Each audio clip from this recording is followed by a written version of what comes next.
Be me, 32 male. Sitting in a damp basement apartment in the Rust Belt, staring at a water stain on the ceiling that looks like a dollar sign.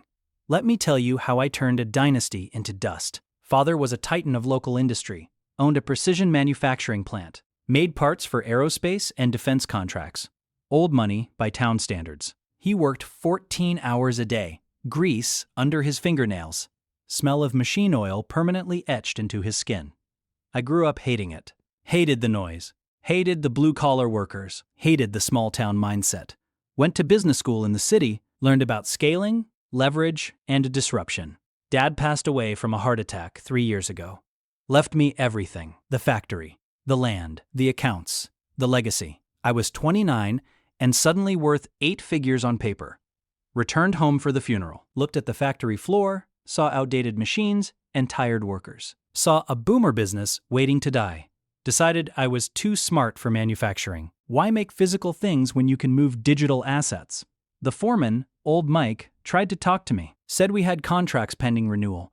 Said the men needed reassurance. I fired him 2 weeks later. Said he lacked vision. Hired a consulting firm to streamline operations. Their advice was to sell.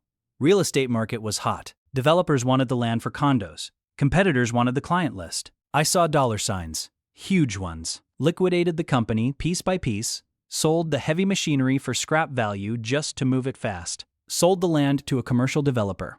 The workers were laid off with minimum severance. Didn't care. I was freeing up capital.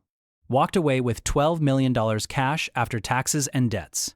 Felt like a god. Moved to San Francisco immediately. Wanted to be a venture capitalist, an angel investor. Wanted to sit in boardrooms, not factory floors. Rented a penthouse in Soma, $15,000 a month. View of the Bay Bridge. Furniture cost more than my dad's first house.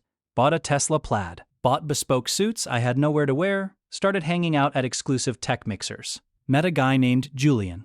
Charismatic. Intense. Wore hoodies and talked about paradigm shifts. He was building a blockchain-based logistics platform. The Uber of international freight. It sounded perfect. He needed seed money. I wanted to be on the ground floor of the next unicorn. I wanted to be Elon. Invested $2 million initially. Julian put me on the board of directors. We had launch parties. Hired influencers to hype the coin. I felt important. My Instagram was full of private jets and champagne. Captions about the grind and vision. Mocked my old friends back home who were working 9-to-5s. Called them NPCs. Told them to have fun staying poor.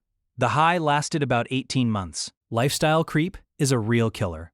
Was spending $50,000 a month on networking. Dinners at 3-star Michelin spots. VIP tables at clubs to impress potential partners. Flying models out to Tulum for the weekend. Never looked at the bill. It's an investment in the brand, I told myself. Julian came back for Series B funding. Said we were close to a breakthrough. Just needed more runway. Showed me graphs that only went up. I poured in another $5 million.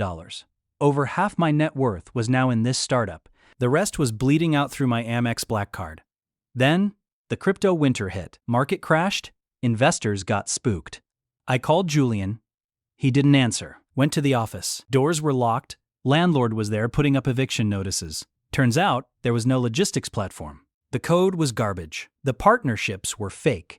Julian had been using new investor money to pay old investors. A classic Ponzi scheme wrapped in tech buzzwords. I panicked. Tried to withdraw my remaining capital. Accounts were frozen by the SEC. I was a board member. I was a partner.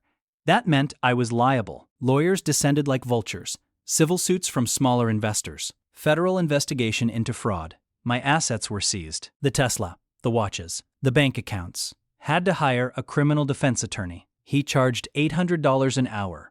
Retainer was $100,000. I had to sell my personal items just to pay him. Sold the designer clothes to consignment shops. Pawned my dad's vintage Rolex. That hurt the most. Realized I had sold my father's lifetime of hard work for a lie. The legal battle dragged on for a year. I wasn't charged criminally. Proved I was just an idiot, not a conspirator. But the civil suits wiped me out. Clawback is a terrifying word. Every dollar I had spent or made was scrutinized. Ended up with zero. Actually, less than zero. Still owe legal fees. Still have tax liens. Evicted from the penthouse. Friends stopped answering texts. The models blocked me. The network evaporated. Had to move back to my hometown. Humiliation was total. Everyone knew. The town had lost its biggest employer because of me. People looked at me with pure disgust. Not pity. Disgust. Tried to get a job in business administration. Resume gap and a fraud scandal make you unemployable. No one trusts a guy who lost $12 million in 2 years. Applied to the new condos built on my dad's old land. They needed a night janitor. I didn't get the job. They hired one of the guys I had fired. He laughed when he saw me in the waiting room. Finally found this basement apartment. Landlord is a slumlord who takes cash. Got a job at a warehouse for a big retail chain. Loading trucks, moving boxes, physical labor. My back hurts every day. My hands are blistered. I make $18 an hour, barely enough to cover rent and ramen. Sometimes I walk by the site of the old factory. It's a strip mall now. There's a vape shop where my dad's office used to be.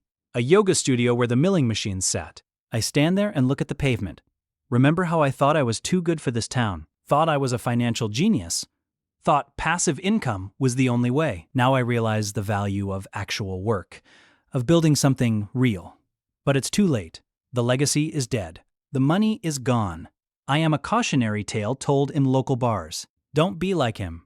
Don't sell the farm for magic beans. I have no retirement savings, no assets, no family left, just a tired body and a mind full of regrets. Julian was caught in Bali. He's going to prison for 10 years. In a way, he's better off. He gets 3 meals a day. I have to choose between heat and food this month. My dad's voice is in my head constantly. Easy come, easy go, son. He tried to teach me. I didn't listen. I bought the hype. I sold the soul. Now I'm just another guy in a high-vis vest. Invisible. Broke. Alone. The water stain on the ceiling is getting bigger. It doesn't look like a $sign anymore. It looks like a teardrop.